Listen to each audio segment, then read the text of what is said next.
Welcome, welcome, welcome, welcome. We are diving back into a bit more of a knit video today, and I'm going to tell you all about my experience making the Basketweaver Hat by Stephen West. I think what I should do to start off this video is first show you the hat, and then I promise we'll get talking about like my experience making it. This is the outside. All right, this is the outer layer. And if you are just listening, I've just flipped the hat inside out to reveal an inside layer that is in stockinette stitch with some variegated yarn.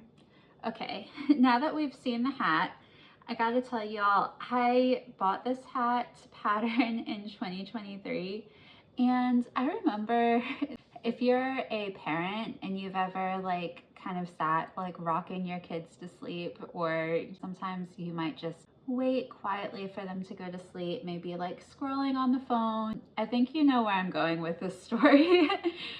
So oh, you know what? I just realized it's still a bit damp and I should totally have it like this to block so that it can dry faster. Okay, so I was patiently waiting for my children to fall asleep, and while I was doing that, I was enjoying looking through some Stephen West patterns on my phone, and it was just one of those situations where I saw a pattern I liked. I had a few extra dollars in the account, and late at night I was like, I think it would be a great idea to buy this pattern. This is a great idea, Courtney. You are a genius. I went ahead and bought the pattern. I am finally making it over 2.5 years later. Yes, it was in February of 2023 that I bought this pattern. I think that is also around the time that the pattern came out. And if you're like me, or if you've heard me talk about Stephen West before, you know that I love Stephen West. I have a huge admiration for his patterns, what he's done with his life. I think it's really admirable that he's living in the Netherlands, and that just sounds amazing. Like we're kind of living in the same area of the United States where Stephen West is from right now. So I also just think that he is so calming to listen to. His videos are always very bright, and if you're looking for just something like bright and light and cheery to put on, his channel is always good. And I hope that my channel is sometimes good for that too. I do have an admiration for Stephen West.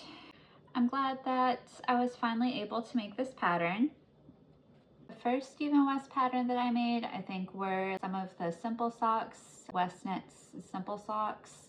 And then I made the boneyard shawl, and then I made the sports. I did have a few problems with the patterns, just in terms of not being able to visualize what was being described.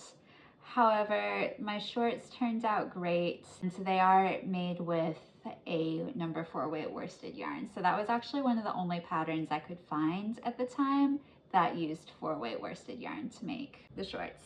Anyways, I think this is my 4th pattern from Stephen West that I've made, and now I am currently working on another of his patterns, which I will show you all very soon.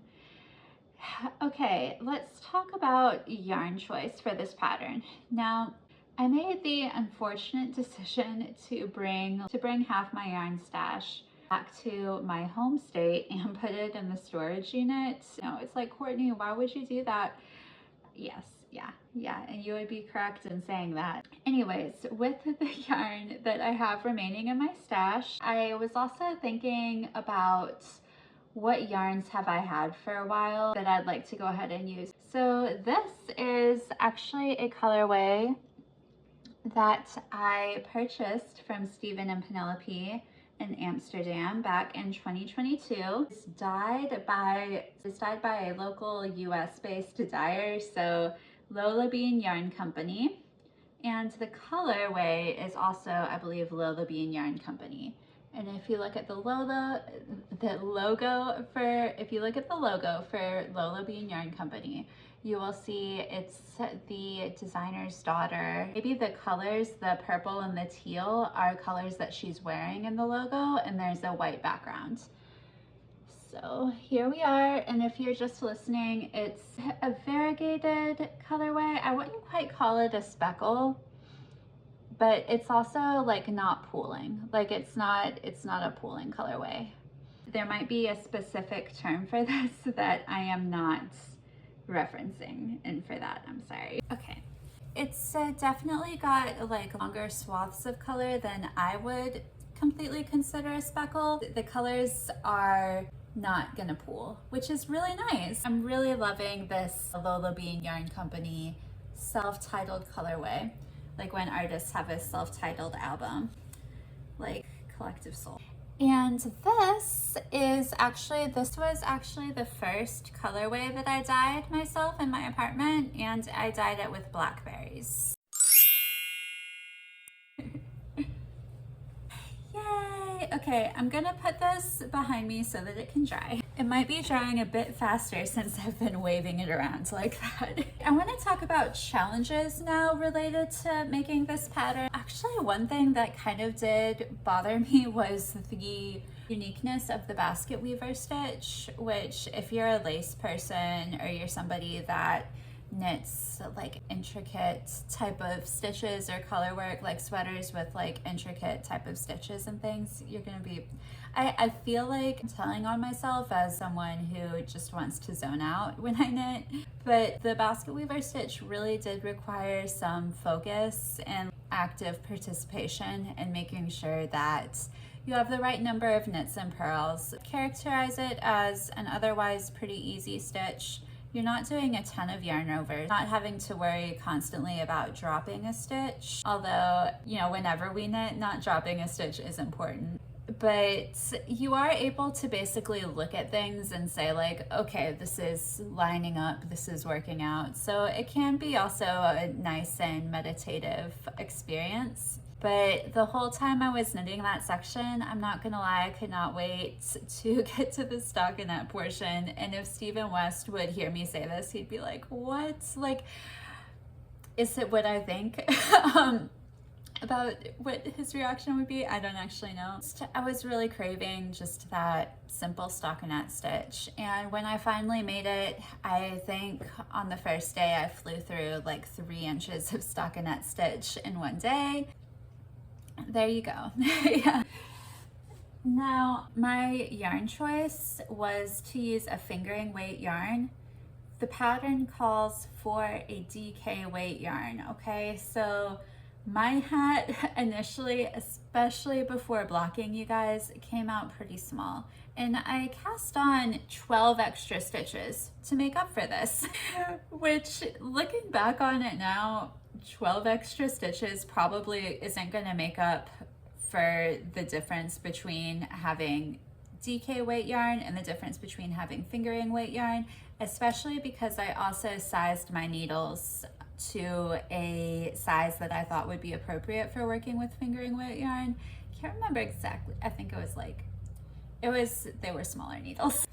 And the hat did come out quite a bit smaller. And also another reason I told myself this would be okay is I was like, it's one size fits all, and Stephen West is like a bigger dude. Not that I have like a small head or anything. I was like, I think there's a little bit of wiggle room there, and then I'm adding on the extra stitches, and of course it just didn't work out like that. When I initially took a photo of the hat that I had finished before blocking it and rolled up the brim on the bottom, it's like a hat meant for a baby. It was so tiny. Thankfully, after blocking, it does look more like a hat meant for an adult, maybe even a hat meant for an adult my size. However, that slouch that I love that you see in the pattern photos of Stevens's project and also like some other project photos that I was looking through, the slouch factor is probably not going to be there. I'm unfortunately also not going to be able to roll up the brim, which is a little bit of a disappointment, but I think it'll be okay. My goal for making this hat was really so that I could have a nice new hat to wear this winter. Overall, if we're going to talk about satisfaction, I would say that I was very satisfied in making this hat. As corny as it's gonna sound, I love being able to say that I made something by Stephen West, and stick around with me because I'm looking forward to completing more of his patterns in the future. Anyways, thanks for sticking around with me for this quick video, this quick breakdown of my Basketweaver hat by Stephen West. Until the next video, I hope that you all stay happy and healthy and safe, and that you're having an awesome time of year, whatever time of year it is when you are watching this vid. See y'all.